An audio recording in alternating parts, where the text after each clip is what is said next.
हजारों जख्म खाकर भी मैं जालिम के मुकाबिल हूं। खुदा का शुक्र है अब तक दिले खुददार जिंदा है। बुरहानपुर वालों, आज आखिरी दिन आपके बीच में आया। पहले आने के लिए दावत थी, कई बार आने की तरतीब बनी, लेकिन आज आखिरी दिन आया क्योंकि मैं भी जायजा ले रहा था कि बुरहानपुर करने क्या जा रहा है, कौन सी क्रांति करने जा रहा है। तकरीरें सुन रहा था, जज्बाती नारे सुन रहा था, और फिर मुझे आखिर में लगा कि नहीं, मुझे जाना ही चाहिए। राहत साहब का शेर है ना कि लाल नीले कई रंगों के अलम आएंगे, और आखिर में यही होगा कि हम आएंगे। बुरहानपुर वालों, आप मुझे मेरी शायरी के हवाले से जानते पहचानते हैं, लेकिन इन 5 सालों में एक इजाफा यह हुआ है कि आपका वो शायर जिसके लिए आप दुआएं करते थे, जिसे नज़में सुनकर के आपने किन्हीं मासूम लम्हों में उसकी सलामती की दुआएं की, आपकी दुआओं ने उसे सिर्फ शायर नहीं रखा बल्कि उसे हिंदुस्तान की सबसे बड़ी पंचायत में, पार्लियामेंट में मेंबर ऑफ पार्लियामेंट बना करके बैठा दिया। और संजोग भी ऐसा है, इत्तेफाक भी ऐसा है कि मुझे जब मेंबर ऑफ पार्लियामेंट बनने का मौका आया तो मैं कहीं और से नहीं बना, बल्कि आपके 10 किलोमीटर से जहां का बॉर्डर शुरू होता है, महाराष्ट्र से मेंबर ऑफ पार्लियामेंट बना करके पार्लियामेंट में पहुंचाया गया। इसलिए बुरहानपुर और महाराष्ट्र बिल्कुल बॉर्डर पे है, बहुत करीब है। मुझे आपके बीच में हाजिर होना पड़ा। मैं यहां आपसे ये कहने आया हूं कि मेरे भाई, पूरे महाराष्ट्र नहीं बल्कि दुनिया के किसी भी हिस्से में खड़े होकर के मध्य प्रदेश का कोई भी सर्वे उठा के देख लीजिए, हर सर्वे क्या कह रहा है कि पूरे सूबे को मामू बनाने वाले मामा जा रहे हैं, कोई ताकत अब उन्हें रोक नहीं सकती। कल प्रधानमंत्री जी ने इंदौर में रोड शो किया और वो इतना फ्लॉप शो था कि उससे ज्यादा भीड़ तो आज बुरहानपुर के इस चौराहे पर मौजूद है। मामा की विदाई तय है, मामा जा रहे हैं,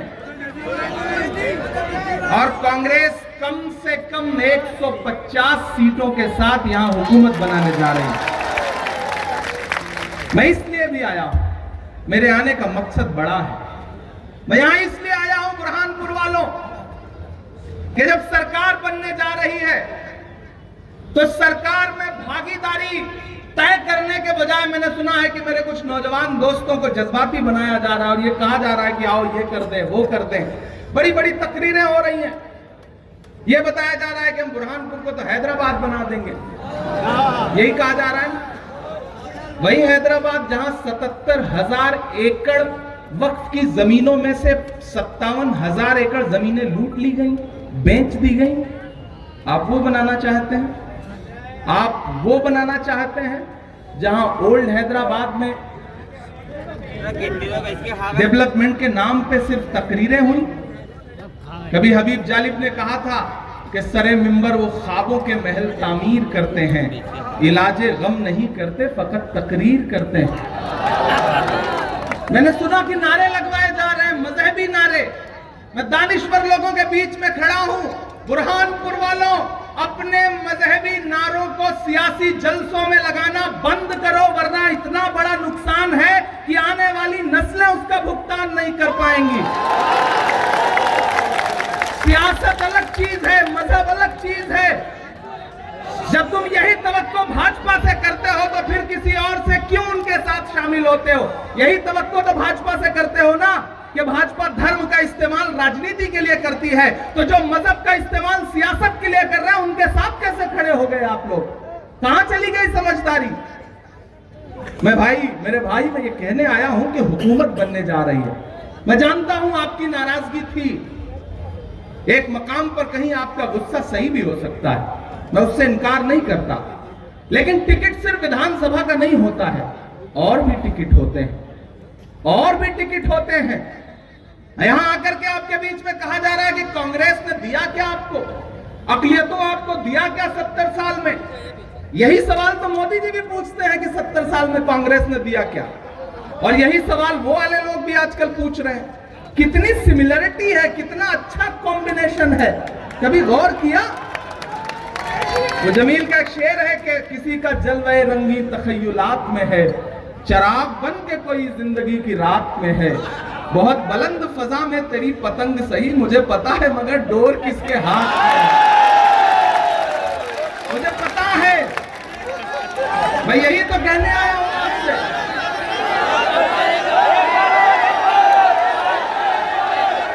किसी का जलवे रंगी तखय्युलात में है, चराग बन के कोई जिंदगी की रात में है, बहुत बुलंद फजा में तेरी पतंग सही, मुझे पता है मगर डोर किसके हाथ। प्रधानमंत्री नरेंद्र मोदी ने नारा दिया कांग्रेस मुक्त भारत, याद है ना? फिर सदर साहब ने क्या नारा दिया कि कांग्रेस तो म्यूजियम में रखने की चीज है। प्रधानमंत्री जी ने कहा 15 लाख सबके खाते में आएंगे। अकबरुद्दीन ओवैसी ने क्या कहा? 15 मिनट के लिए पुलिस हटा लो। कोऑर्डिनेशन समझना। फिर सदर साहब ने क्या कहा कि मैंने तो एक दिन में 15 बोतल खून दान किया। वीडियो देखा कि नहीं देखा? देख लेना। 15 बोतल खून दान किया। फिर वो एक नए नवेले प्रवक्ता हैं, उन्होंने कहा हम 15 करोड़ हैं। ये 15 का जो रिश्ता है ना, वो मोदी जी जो कहते हैं उसी को 15 करके आगे बढ़ाया जाता है। यहां आए हैं भाजपा को हराने, नारा यही है ना कि हम भाजपा को हरा देंगे। मैं तो बुरहानपुर में खड़ा होकर के ये कहता हूं कि मेरे भाई आप बुरहानपुर में भाजपा को हराने की बात करते हैं, लेकिन हैदराबाद में जहां आपका दारुस्सलाम है, उस हैदराबाद में जहां दारुस्सलाम है, उस असेंबली का नाम गोशा महल है, वहां का विधायक भाजपा का है जिसका नाम राजा सिंह है। पहले उसे हरा लीजिए, फिर यहां आकर के हराने की बात कीजिए। और वो किस तरह के भाषण देता है सुना है? अल्लाह के रसूल की शान में कैसी बातें करता है, गालियां देता है। लेकिन मजे की बात यह है बुरहानपुर वालों की, उसे हराने की कोशिशें तो छोड़ो, उसके खिलाफ कैंडिडेट तक नहीं देते, उसके खिलाफ कैंडिडेट तक नहीं देते। नहीं दिया है, इस बार उठा के चेक कर लीजिए, नहीं दिया। मैं हैदराबाद में ही था, अभी हैदराबाद से ही लौटा हूं, फिर हैदराबाद जाऊंगा। मैं आपसे ये कहना चाहता हूं मेरे भाई कि हां, गुस्सा होना चाहिए। आपका गुस्सा एक मकाम पे, मैंने कहा ना, हो सकता है सही भी हो, लेकिन जो ये कह रहे हैं कि कांग्रेस ने पिछले 70 साल में कांग्रेस ने मुसलमानों को, अकलियतों को दिया ही क्या है, मैं बताता हूं क्या दिया है। वो कांग्रेस पार्टी है जिसने डॉक्टर जाकिर हुसैन को इस देश का राष्ट्रपति बनाया। वो कांग्रेस पार्टी ही है जिसने फखरुद्दीन अली अहमद साहब को इस देश का राष्ट्रपति बनाया। वो कांग्रेस पार्टी ही है कि जब बंटवारे के वक्त दोनों तरफ लहू लहू मंजर थे तो पंडित जवाहरलाल नेहरू आगे बढ़े और उन्होंने मौलाना आजाद को अपने सीने से लगाया और इस देश का पहला शिक्षा मंत्री बनाया। वो कांग्रेस पार्टी ही है जिसने रफी अहमद किदवई साहब, बड़े नेता, को इस देश का पहला कृषि मंत्री बनाया। वो कांग्रेस पार्टी ही है जिसने सैयदा अनवरा तैमूर को असम का मुख्यमंत्री बनाया। वो कांग्रेस पार्टी ही है जिसने अब्दुल गफूर साहब को बिहार का मुख्यमंत्री बनाया। वो कांग्रेस पार्टी ही है जिसने बरकतुल्लाह साहब को राजस्थान का मुख्यमंत्री बनाया।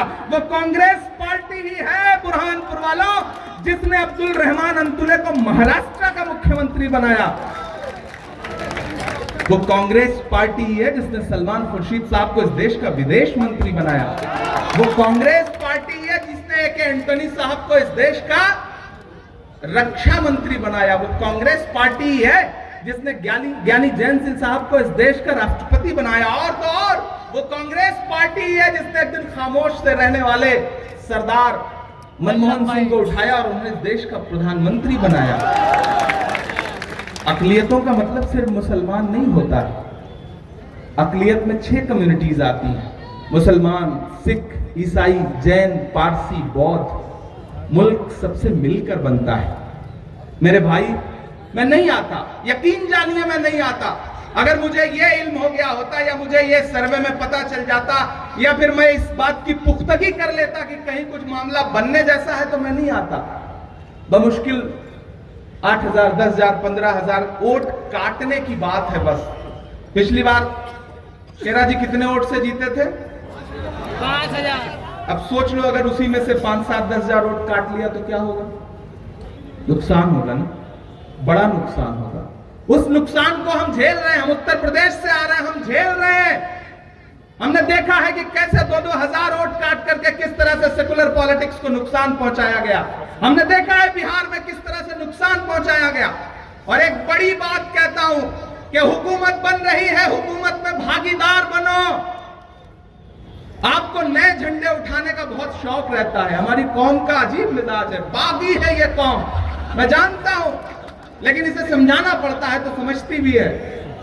मेरे भाई, नए झंडे उठाने से कोई बहुत बड़ा फायदा नहीं होने जा रहा है। वहां भी सिर्फ तकरीरें हैं, तकरीरों के अलावा कुछ नहीं है, झूठी तकरीरें हैं।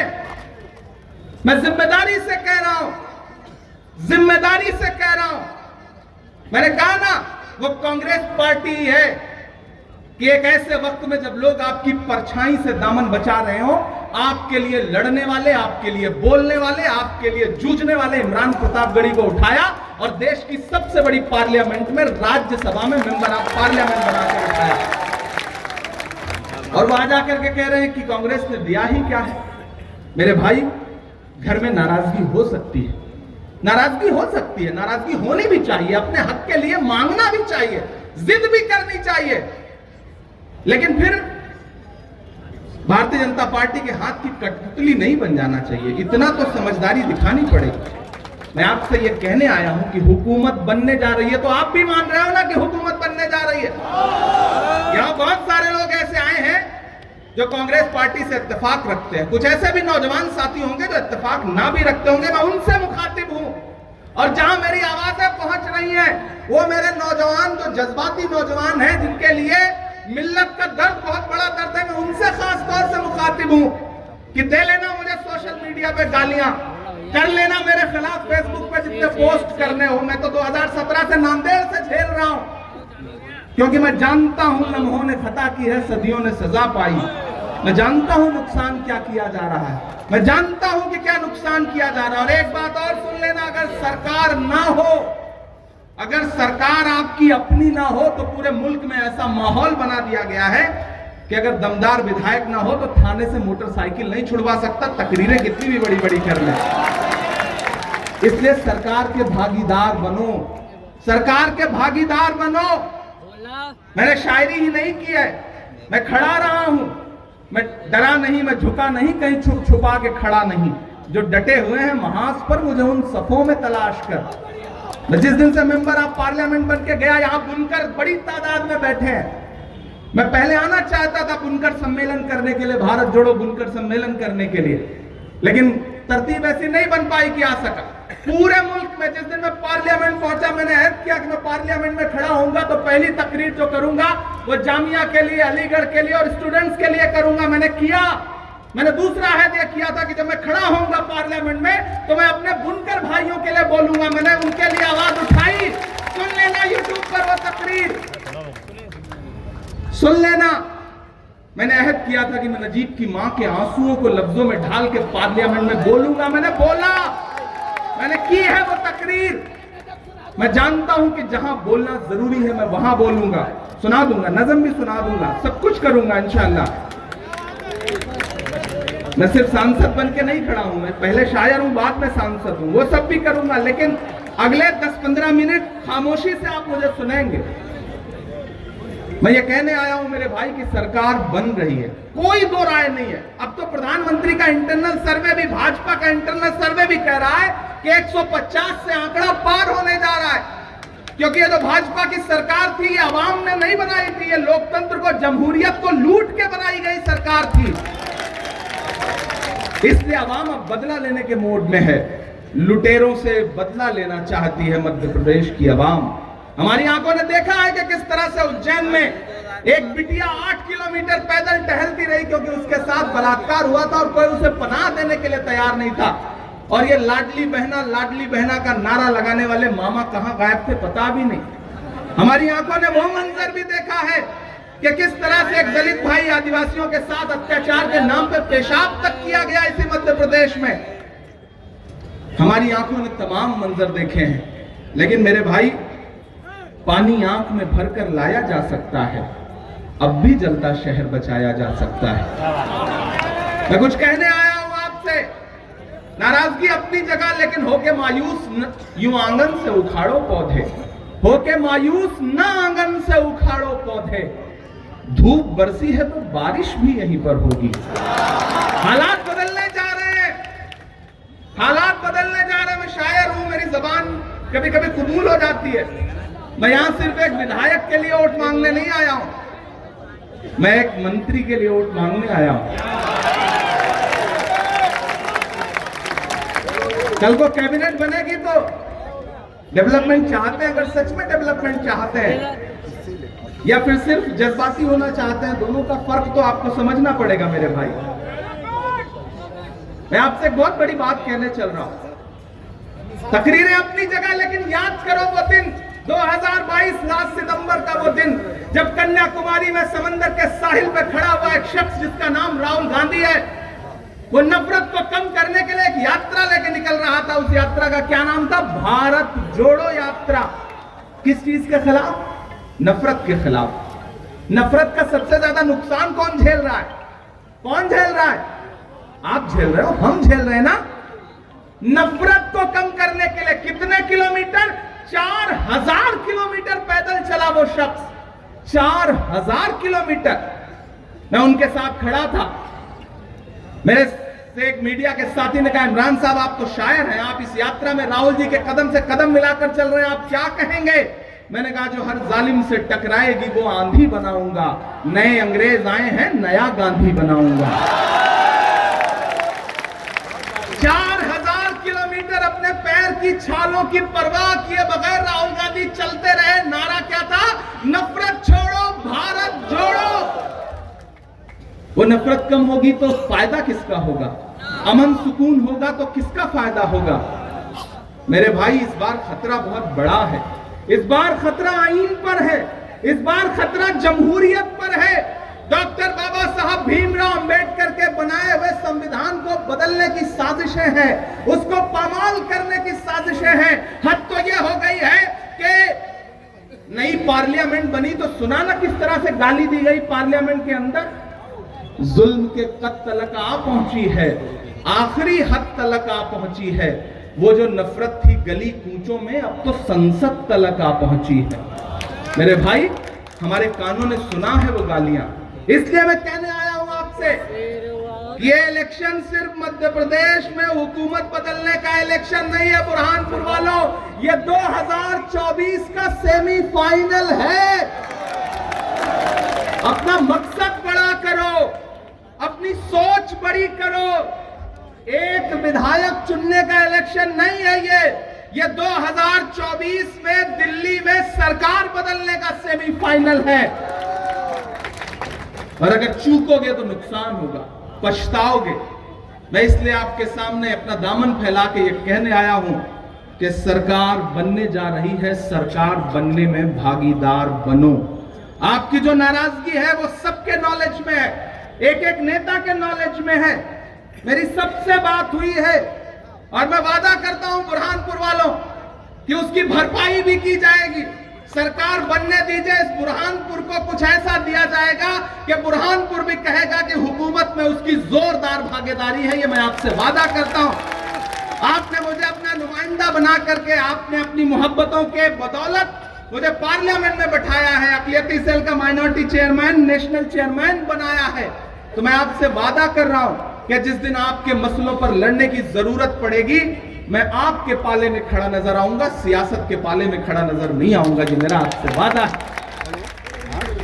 मैं इसलिए कहने आया हूं मेरे भाई कि सुरेंद्र जी चुनाव जीत रहे हैं। थोड़ी सी अगर कोर कसर रह गई तो अगले 5 साल कितना पछताना पड़ेगा, सोचा है? तो कोर कसर मत छोड़िए। वो जो तकरीरें करने वाले आए हैं ना, उनको लगता है कि बस दुनिया उन्हीं की वजह से चल रही है। कई जगह पर तो जाकर के मैंने सुना कि उनके एक मुकर्रिर साहब कह रहे थे कि इमरान प्रतापगढ़ी मेंबर आप पार्लियामेंट बने हैं तो हमारे वोट से बने। मेरे भाई, कांग्रेस पार्टी के महाराष्ट्र में 44 एमएलए हैं। इमरान प्रतापगढ़ी को इलेक्शन में 44 विधायकों के 44 के 44 वोट मिले थे। वो एक परिंदा होता है, जानते हैं, जब वो रात में सोता है तो दोनों टांगे ऊपर कर लेता है। आप गूगल कर लीजिएगा, उसका नाम पता नहीं लग जाएगा, नाम लूंगा नहीं, जानते हैं ना, वो दोनों टांगे ऊपर कर लेता है। नासिर बैठा है, इस बात को जानता है। जानते हो क्यों कर लेता है? उसे लगता है कि रात में जब आसमान टूटेगा तो मैं अपनी टांगों से आसमान रोक लूंगा। उसे लगता है कि दुनिया चल रही है तो मेरी वजह से चल रही। नहीं भैया, आपकी सिर्फ तकरीरें चल रही है, आपका सिर्फ धंधा चल रहा है, आपकी सिर्फ दुकान चल रही है। मैं जानता हूं जितना हमला उनको बीजेपी पे करना था, उससे ज्यादा कांग्रेस पे हमला। कांग्रेस ने ये किया, कांग्रेस ने वो किया। अरे मेरे भाई, कांग्रेस ने 70 साल में क्या किया? यही सवाल तो नरेंद्र मोदी जी भी कर रहे हैं। उस दिन पार्लियामेंट में खड़े होकर के मोदी जी कह रहे थे, बताइए कांग्रेसियों 70 साल में आपने क्या किया? खड़गे साहब मुड़े, बोले इमरान मत बताना, बता दोगे तो ये उसको भी बेच देंगे, इनका काम सिर्फ बेचने का है। ये भाजपा के लोग हमसे 70 साल का हिसाब मांगते हैं, 70 साल का हिसाब मांगते हैं। बुरहान वालों, बुरहान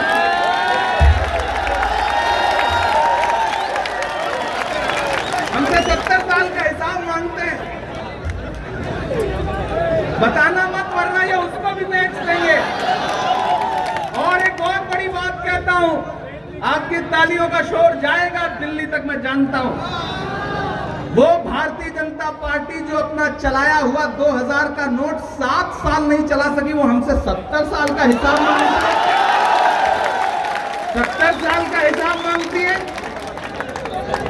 वहां भी सिर्फ भाषण है, वहां भी सिर्फ नारे हैं। पैर धोएंगे मामा जी, मैंने देखा पैर धोएंगे। प्रधानमंत्री जी, रोहित वेमुला का जब मामला आया तो रोने लगे, जज्बाती हो गए। तो मुझसे एक पत्रकार साथी ने कहा कि इमरान साहब आज तो प्रधानमंत्री जी भावुक हो गए, आप क्या कहेंगे? मैंने कहा वो किसी का शेर है कि वो अब तिजारती पहलू निकाल लेता है, मैं कुछ कहूं तो तराजू निकाल लेता है। मैं इसलिए भी तेरे फन की कद्र करता हूं तो झूठ बोल के आंसू निकाल लेता है। झूठों की सरकार है भोपाल से लेकर के दिल्ली तक। बुरहानपुर वालों, इन सरकारों को बदलने का वक्त है। कौन बदलेगा? कौन लड़ रहा है? कांग्रेस लड़ रही है। जिम्मेदारी से कह रहा हूं कि कांग्रेस लड़ रही है, बाकी सब भाषण दे रहे हैं, कांग्रेस जमीन पे लड़ रही है। 4000 किलोमीटर का मतलब समझते हैं आप?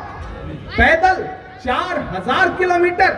मेरे पैर के 10 जो उंगलियां हैं, इनमें से एक में भी नाखून नहीं बचा था, जबकि मैं पूरा 4000 नहीं चला था, बल्कि 2-2.5 किलोमीटर ही चला। सोचिए, राहुल गांधी 4000 किलोमीटर चलता रहा वो शख्स, सिर्फ इसलिए क्योंकि नफरत कम हो जाए। मेरे भाई, आप तो इस बात पर यकीन रखते हैं, आप तो इस बात पर ईमान रखते हैं कि मजदूर की मजदूरी, उसका पसीना सूखने से पहले उसे दे दी जाए। रखते हैं इस बात पर ईमान की नहीं? रखते हैं इस बात पर ईमान ना? तो मेरे भाई, मैं राहुल गांधी की उस मोहब्बत के लिए आपसे वोट मांगने आया हूं, अपना दामन फैला करके। आपके शहर से भी गुजरी थी वो यात्रा, आपके शहर से भी गुजरी थी वो यात्रा, आपने दामन फैला करके राहुल गांधी को मोहब्बतें दी थी। अगर खुदा न खास्ता कोई गलती हुई तो राहुल गांधी के दिल पे क्या गुजरेगी? मैं तो जिस शहर से आया था, मोहब्बतें समेट करके उस शहर ने मुझे ठुकरा दिया। क्या ये अच्छा लगेगा? नहीं लगेगा। मेरे भाई, जब कर्नाटक में नफरत के बाजार में मोहब्बत की दुकान खुल गई है, तो मध्य प्रदेश में तो शोरूम खुलना चाहिए। शोरूम खुलना चाहिए। शोरूम खुलेगा। और एक बात समझ लेना, तकरीरों के नाम पे कितना भी जज्बाती किया जाए, लेकिन एक प्रैक्टिकल बात बताता हूं, आपके 90% मामलों के हल उसी दिन हो जाते हैं जिस दिन सरकार बदल जाती है। अधिकारियों के मिजाज बदल जाते हैं, सोच बदल जाती है। तो मेरे भाई, विधायक नहीं, सरकार बदलो। विधायक नहीं, सरकार बदलो। सरकार बदलने के लिए वोट करो। पूरा मध्य प्रदेश, पूरा तेलंगाना, पूरा राजस्थान, पूरा छत्तीसगढ़ एक सुर में कांग्रेस के साथ खड़ा है। मध्य प्रदेश में एक एक इलाके में दलित हो, अल्पसंख्यक हो, बहुसंख्यक हो, पिछड़े हो, एकजुट होकर के कांग्रेस पार्टी को वोट कर रहे हैं, क्योंकि उन्हें पता है कि सरकार बदलना है इस बार। ये व्यापम वाली सरकार है, ये झूठों की सरकार है। इस सरकार को बदल के रख देना है। और एक बात और आपसे कहता हूं कि जब जंगल में आग लगती है, बहुत संजीदगी से इस बात को ले जाना कि जब जंगल में आग लगती है तो न तो वो बरगद बचते हैं जो हवा को आंधी में तब्दील करते हैं, और न वो बांस बचते हैं जो आपसी रगड़ से चिंगारी पैदा करते हैं। याद रखना मेरी इस बात को। मैं बहुत संजीदगी से आपसे ये बात कहने आया हूं कि मेरे भाई ये इलेक्शन बहुत अहम है, ये इलेक्शन बहुत जिम्मेदारी का इलेक्शन है। खूब चाहिए नारे, अगर लग रहे हैं तो खड़े हो जाइए, ताली बजा लीजिए। आज के बाद 5 बजे के बाद तो वैसे भी नहीं जाएंगे, दुकान तो समट ही जा रही है सबकी। अब तक जो किया सो किया, लेकिन अब आपका भाई, आपका शायर दोस्त जिसे आप पसंद करते हैं, जिसके लिए दुआएं करते हैं, वो आपसे ये कहने आया है कि हुकूमत में भागीदार बनो। जज्बाती बनना अच्छी बात नहीं है, हुकूमत में भागीदार बनना समझदारी भरा कदम है। और वो कदम यही है कि कांग्रेस के साथ चलना है, कांग्रेस के साथ चलना है। सूबे में कांग्रेस की सरकार बनानी है। मैं अगले थोड़ी देर आपसे ये कह रहा हूं कि या तो फिर यारियां नहीं होती या अदाकारियां नहीं होती, या तो फिर यारियां नहीं होती या अदाकारियां नहीं होती। जिसको चलना है आज साथ चले, रोज तैयारियां नहीं होती, चलना पड़ेगा साथ में। मैं अभी इंदौर से आया, सुबह रात में 5 बजे 5:15 बजे की फ्लाइट ली दिल्ली से, फिर इंदौर उतरा। इंदौर से भाई माशाल्लाह क्या सड़कें हैं शेरा साहब आपके सूबे की। इंदौर से बुरहानपुर पहुंचने में ऐसा लग रहा था मैं सफर नहीं कर रहा हूं बल्कि आखिरी सफर कर रहा हूं। सड़कें ऐसी हैं और चैनलों पे बैठ के भाजपा के नेता बताएंगे कि हमने तो चमचमाती सड़कें बना दी हैं। मतलब झूठ बोलने में क्या कमाल की महारत हासिल है भाजपाइयों को। वो पिछले दिनों भाजपा के एक मंत्री जी गांव में पहुंचे, बोले गांव वालों बताओ तुम्हारी क्या समस्या है, हम सारी समस्या दूर कर देंगे। तो गांव वाले बुरहानपुर की तरह भोले भाले लोग थे, वो निकल के सामने आए। उन्होंने कहा साहब 2 समस्या है। बोले बताओ। बोले पहली ये है कि हमारे शहर में, हमारे गांव में हॉस्पिटल नहीं है। तो मंत्री जी ने अपना मोबाइल निकाला, डाटा पता नहीं किसको फोन पर, बोले कल तक यहाँ पे डॉक्टर्स आ जाने चाहिए, हॉस्पिटल खुल जाना चाहिए। फोन रख दिया। फिर बोले बताओ दूसरी समस्या क्या है। तो गांव वालों ने कहा साहब दूसरी समस्या यह है कि इस गांव में मोबाइल का कोई भी नेटवर्क नहीं है। यह है इनका झूठ। समझ में देर से आएगा मैं जानता हूं, यह है इनका झूठ। इसलिए झूठ के खिलाफ खड़े होइए, सरकार बदलिए। ये जितने झूठे हैं इन्हें ये एहसास दिला दीजिए कि नहीं, मजहबी नारे हमारी मजहबी महफिलों के लिए है, सियासी महफिलों के लिए नहीं है। हम अपने मजहबी नारों को सियासी जलसों में लगाने से इत्तेफाक नहीं रखते हैं। ये वही राजनीति है जो भाजपा कर रही है, ये वही राजनीति है जो इस मुल्क को बांटना चाहती है। एक तरफ 85% खड़े हो जाए, एक तरफ 15% खड़े हो जाए, ताकि दोनों की दुकान चलती रहे। लेकिन उस दुकान में आम आदमी के लिए ना तो मोहब्बत है, ना एकजुटता है, ना प्यार है। ये वो शहर है जो गंगा जमुनी तहजीब का शहर है। ये वो शहर है जिसकी विरासत पर हिंदुस्तान नाज करता है। ये वो शहर है जिससे ताजमहल मंसूब है। ये वो शहर है। तो इस शहर की विरासत को बचाने की जिम्मेदारी भी आपकी है। मैं एक खुसूसी बात यहाँ के बुनकर भाइयों से कहना चाहता हूँ कि मैंने पार्लियामेंट में 3 मिनट आपके लिए आवाज उठाई और उसमें बुरहानपुर शहर का नाम लिया और मैंने ये कहा कि पूरे मुल्क में बुनकरों के उद्योग को तबाह किया जा रहा है। कांग्रेस पार्टी कैपिटल सब्सिडी देती थी 30%, इस सरकार ने वो बर्बाद कर दिया है। आने वाले वक्त में जब कांग्रेस की सरकार बनेगी, आपकी दुआ रही तो मैं उस सरकार का एक अहम हिस्सा रहूंगा दिल्ली में। तो मैं वादा कर रहा हूं कि मेरी कलम से, मेरे हाथ से, मेरी आवाज से जो सबसे बुनियादी काम होगा हिंदुस्तान में, वो बुनकर भाइयों के लिए होगा। ये मेरा वादा है। मैं राहुल जी का दामन पकड़ के, राहुल जी का हाथ पकड़ के बुनकरों के लिए काम करवाऊंगा। मैं पूरे देश में बुनकर सम्मेलन कर रहा हूं। मैं बोकारो में कर चुका, रांची में कर चुका, भिवंडी में कर चुका, मालेगांव में कर चुका। अगला आप शेरा को जिता करके विधायक बना दीजिए, सूबे में सरकार बना दीजिए। जल्दी ही भारत जोड़ो बुनकर सम्मेलन यहां भी करेंगे हम लोग। ये हमारा आपसे वादा है। वक्त कम बचा है, थोड़ी शायरी भी सुना दूं, नहीं आप नाराज हो जाएंगे।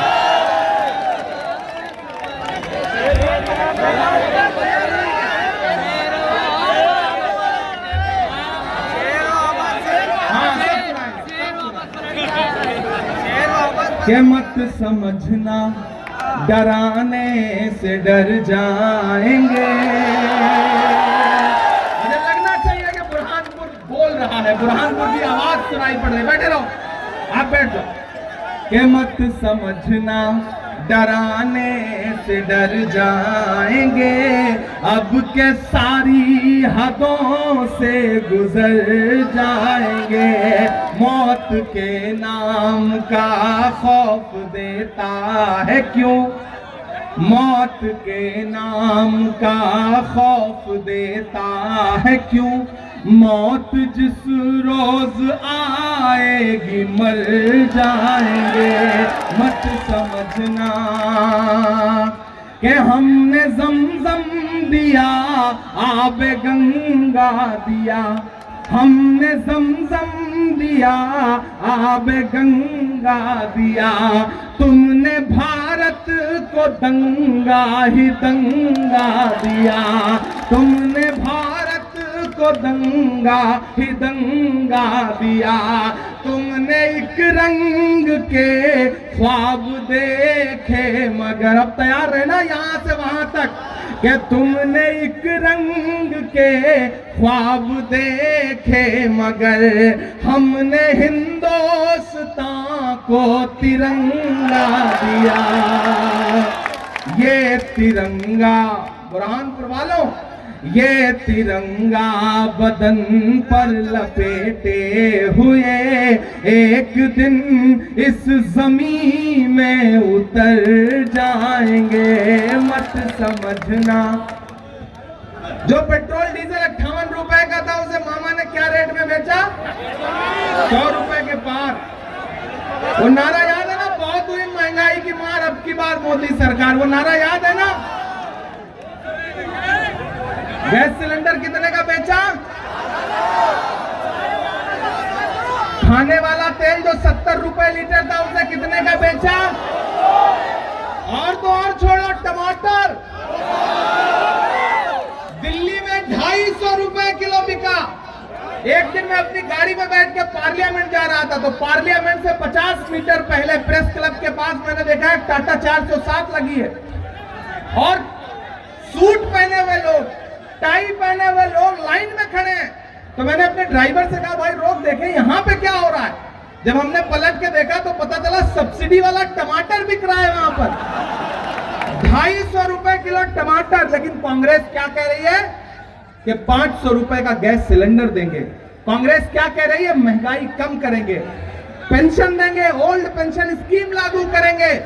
मेरे भाई, खवातीन के लिए क्या कह रही है कि हम उनके अकाउंट में पैसा देंगे।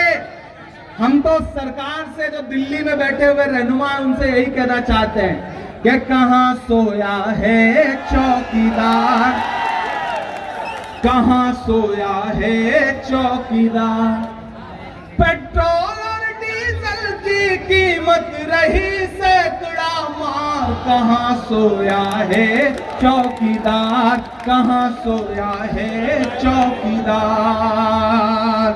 मैं तो शायर हूं, बोल देता हूं। आज तक मुझे पूरे देश में कोई भी आदमी ऐसा नहीं मिला जिसने नरेंद्र मोदी जी के साथ पढ़ाई की हो। शेरा भाई के क्लासमेट कौन रहे होंगे आपको पता होगा, फरीद भाई का क्लासमेट कौन रहा होगा, कहो तो 2-4 आदमी ढूंढ ढांड के बता भी देंगे। आज तक कोई नहीं मिला जिसने कहा कि मैंने मोदी जी के साथ पढ़ाई की है। लेकिन फिर भी डिग्री है पॉलिटिकल साइंस वाली, एंटायर पॉलिटिकल साइंस की पोस्ट ग्रेजुएशन की डिग्री। आज तक हमें ऐसा भी कोई आदमी नहीं मिला। अभी फरीद साहब से कहो कि आप डॉक्टर हो, तो रास्ते में कई डॉक्टर्स के पोस्टर लगे थे, इन्होंने कहा ये मेरे टीचर थे, ये मेरे स्टूडेंट थे, ये बताते हुए आ रहे थे। लेकिन नरेंद्र मोदी जी से कहा जाए कि वडनगर स्टेशन पे जब आप चाय बेचते थे तो एक आदमी बता दो जिसने खरीद के पी हो, नहीं मिला आज तक। तब मुझे लगता है कि मुझे ये कहना चाहिए कि कहां सोया है चौकीदार। अजान हो रही है, आप अगले 2 मिनट खामोशी से खड़े रहें।